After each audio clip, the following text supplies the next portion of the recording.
And now it's my pleasure to introduce our keynote interview, Cultural Shifts, Building Better Institutions, with Gabrielle Sulzberger and Heidi Zuckerman. Heidi Zuckerman is the founder of HiZ.art and the host of Conversations About Art podcast, which is available on Apple Podcasts, Spotify, and all major podcast platforms with new episodes every Tuesday. It's fabulous. She is the author of Conversations with Artists, Volumes 1 and 2. And Heidi is also the former CEO and director of the Aspen Art Museum for over 14 years. Heidi will be interviewing Gabrielle Sulzberger, co-chair of the Black Trustee Alliance for Art Museums, as well as one of the founding signatories of the Board Diversity Action Alliance, which is dedicated to increasing diverse representation on corporate boards of directors in the United States. Gabby is a seasoned financial executive with over 30 years of experience helping companies navigate disruption and transformation, execute major M&A transactions, and engage with shareholder activists. Gabby is a trustee of the Ford Foundation, where she is chair of the governance committee, and she also serves on the boards of the Metropolitan Museum of Art, the Sesame Street Workshop, Time's Up, and the Trinity Church Wall Street. I'm honored to welcome Gabby and Heidi today. And Heidi, I turn it over to you. Fantastic. Thank you so much, Melissa. And thanks for everyone hanging in there with us. There have been so many incredible things that were said today and so many great notes to take. And Gabby, nice to see you. So we'll, I think, get started right away. One of the reasons that we wanted to have Gabby as part of this keynote conversation is her role as the co-head, co-chair, not sure what the after word is after co, but of the Black Trustee Alliance for Museums. And Gabby, I wanted to just start off right away by saying, I like to kind of start with the obvious, but actually, why do we need the Black Trustee Alliance? Yeah, so, I think that we represent Black museum trustees, and I think that for the end of the day, we've gotten involved with our respective institutions because, one, we're all passionate about art, but also we care very much about the roles these museums play in the ecosystem of Black artists and the Black arts community. And so we know how important, they are in terms of establishing and legitimizing the work of these artists. And we also know how important these institutions are in giving opportunities for us to share these important narratives and perspectives. And so, I think at the end of the day, that's like what made me want to be a trustee at the Met.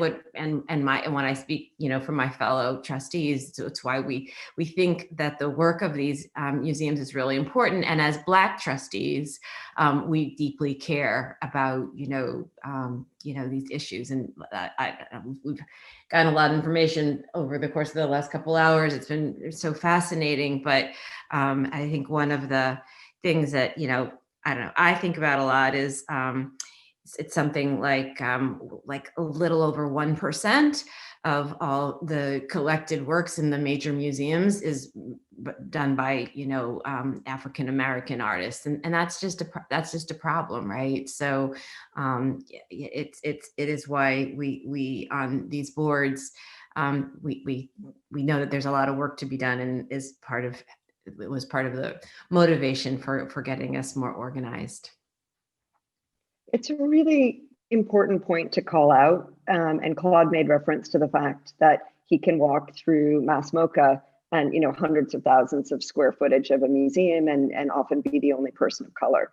And what's, not really said a lot, but I think is a truth, and I'd love you to feedback on this, but often Black trustees find that they are the only person of color that's sitting at the table with other trustees. And we were talking before about how once something happens and it exists in the world, it seems like it's a no-brainer, like the Black Trustee Alliance. But before it happened, it just wasn't conceived of. And I'd love to have you talk a little bit about that, being that person in the room, and then now with this alliance, how it maybe feels different to know that you're connected to other people with similar goals and objectives and roles and experiences. Yeah, it's funny. I was struck by that too when Kat Gund was talking about the art for justice, how it was so logical, and being, so powerful in its simplicity. And so maybe just a little background about how we came together, because we also had very humble origin, but after the events of this summer and George Floyd's murder, many of our respective institutions were legitimately grappling with, these issues and, what Claude referred to, which, is the function of audience, but it's also staffing, it's our curators, it's our collections, and, it's what's happening on our boards. And so but we really have felt that, this summer, there was a kind of a palpable difference in the level of discourse around these issues. And so it's actually Ford and Mellon convened us, a group of us who are in New York City, institutions. And we were, and we just, it was so powerful just getting together and talking about, kind of how we're trying to sort out these issues and comparing notes and trying to, help one another, kind of solve a set of problems that were in some ways unique, but in other ways, very consistently themed.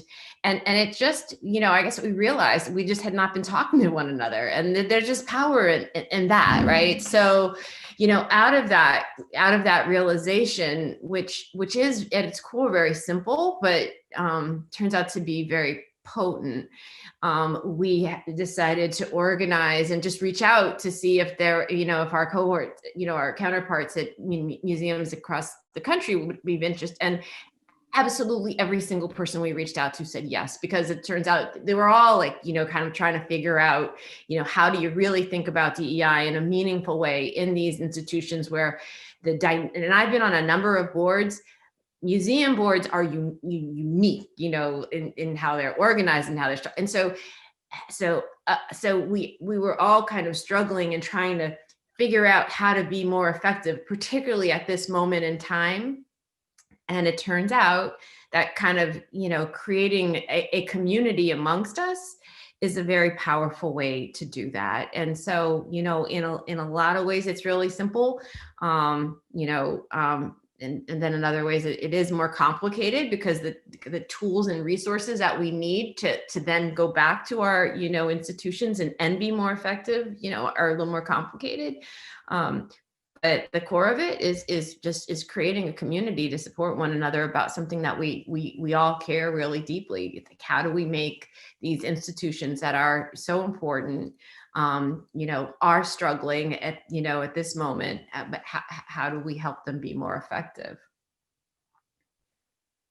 You talked about the incredibly paltry representation of Black artists and collections, and you could extend that statistic to solo museum exhibitions, senior staff members, people who sit in the place of where decisions get made.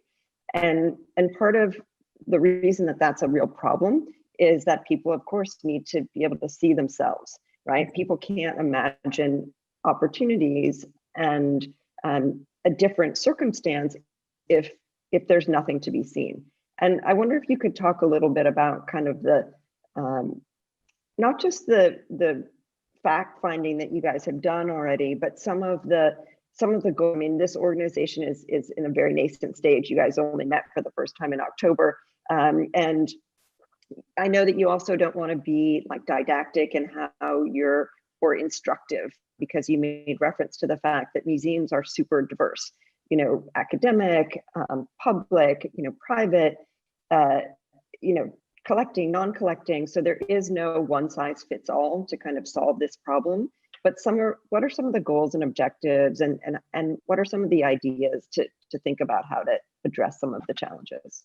Yeah. But I do want to say that I think that when these museums are deprived of these narratives and these stories and these perspectives,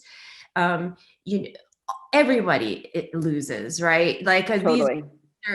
It's all the more important if you're, a young artist of color, so that you have like kind of a sense of role model, for sure. But we're all losing by the fact that like 1% of these collections are, such an important part of American history that's just not showing up anywhere in these, right? So how we have thought about it, as a group, and as you say, there is no kind of one size fits all. And so we represent, from, LACMA to the Tate to SF MoMA to the Met to the Brooklyn Museum, like very different, kind of communities that we serve and situations. But what we do have, in common is this governance structure, of these boards. And as you point out, we tend to be very underrepresented. They tend to be kind of disproportionately weighted towards folks who, can write big checks, and their motivation can be quite different.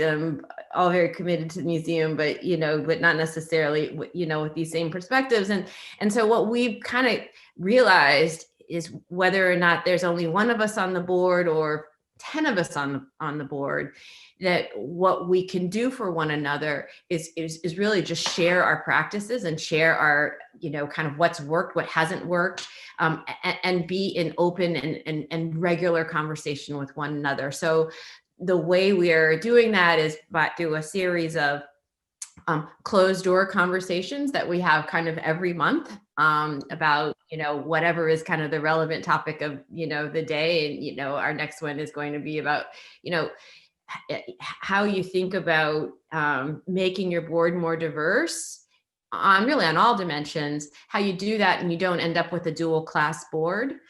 So giving ourselves kind of these forums where we can really learn from one another, and kind of wrestle through those issues, turns out to be kind of a big thing, and along the way to doing that, we've identified like places and areas where bringing in outside data, actually is important. Again, not just for its own sake. I mean, it is valuable for the field, but in particular, our focus is like, what's the kind of data you bring to me as a trustee that then I can bring back to my museum that will allow me to be a more effective advocate on any of these issues. And again, the issues that we're focused on is, how do we get more Black curators and diverse curators on our team? How do we increase the diversity of our leadership? And how do we increase the diversity of our programming? And I mean, it's pretty simple, but what we're doing is combining all of our best practices, all of our best thinking, all of our best relationships to help us be more effective at our respective institutions. And it is like kind of old school. It's like, we realize we're a community of people. We've been pretty isolated, if like there's, 2 Black trustees at SF MoMA and, 1 at Houston Menil. And when we come together and we can share and talk through some of this, there's a lot of power. And so anyway, so we're kind of simple in our scope, but we actually, are big in our aspiration. I think that's amazing. And I think the stewardship piece is what you're referencing, and kind of the power in commonality, and to be able to sit in a boardroom and say, hey, it's not just my opinion, but like all my friends, right? Like everyone else who's a member of the Black Trustee Alliance knows the same thing, cares about the same thing, is advocating for the same thing.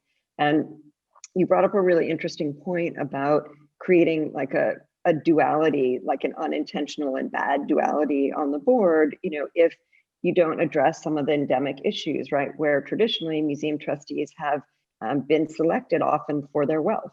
And, I like to talk about the 3 W's: wisdom, work, and wealth.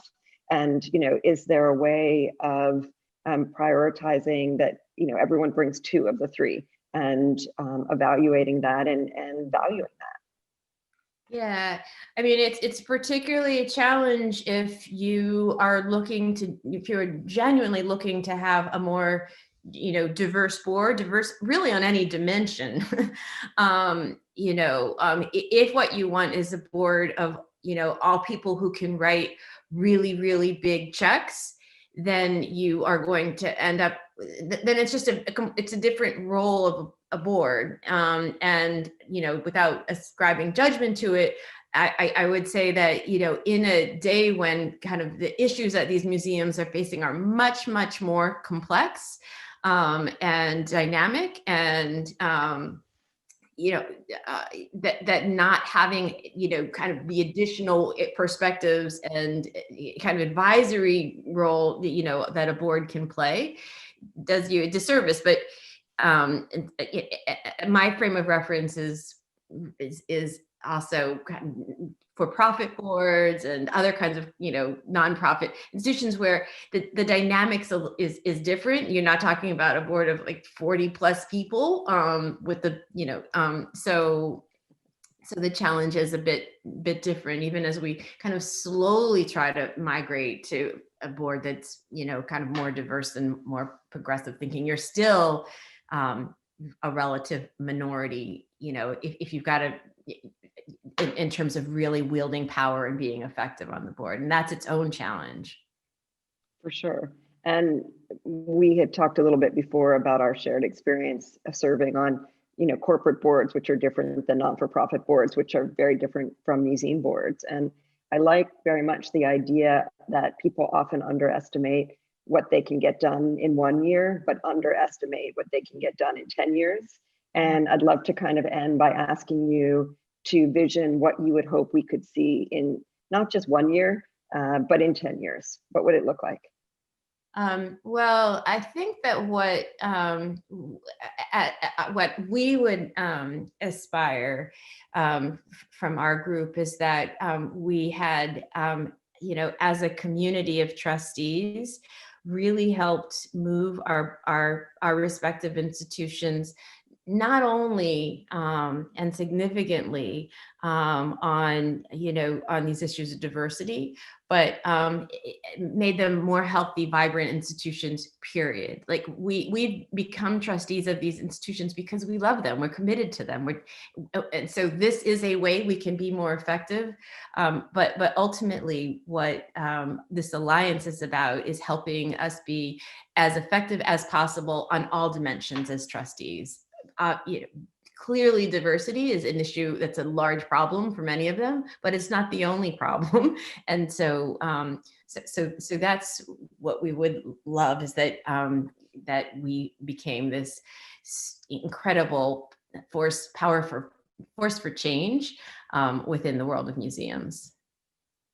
And I think that's the perfect place to end, which is the fact that, the whole reason that this group is together is because people love museums. And sometimes, again, like the actual reason for why people did things in the first place gets lost. And to just reiterate this idea of love of institution and love of art. And thank you so much for the work that you're doing and for sharing with us today. I think this is a great conversation. We love being able to come and share the work that we're doing. Thank you so much. You. And I'm going to hand it now back to Melissa. Thank you, Heidi. Thank you, Gabby. That was fantastic. What a great finale for our speakers for the day.